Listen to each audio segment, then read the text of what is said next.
In our careers, things don't always work out the way we want them to. Somebody may call us and we're not the right fit, or we don't have exactly what they're looking for. I'm gonna give you 3 words right now that are gonna make you a fortune when it comes to converting somebody that maybe thinks you have something that you don't have. Those 3 words are you against? Are you against? Let me give you an example.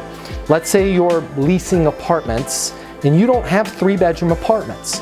Somebody calls in and says, hey, do you have 3-bedroom apartments? After you've gone through and figured out what their current situation is, watch my other videos for that, instead of saying something unskillful like, well, we have 2 bedrooms, do you want to come look at them? To which every single person is gonna say, oh no, I'm gonna hold out for a 3-bedroom. I want you to use the 3 magic words, are you against?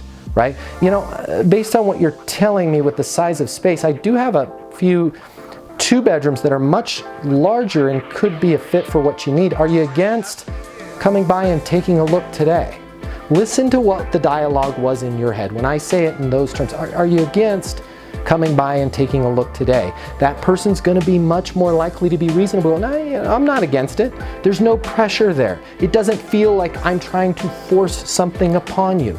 You know, we don't have month to month on our lease agreements, but we do have some flexible 6-month terms. Are you against coming by and taking a look to see if it will be a fit for you? Right? When you use those words, are you against? When you don't have the thing that the person initially wanted you to have, you're going to find they're going to be a lot more likely to take what you do have more seriously and at least give it a shot.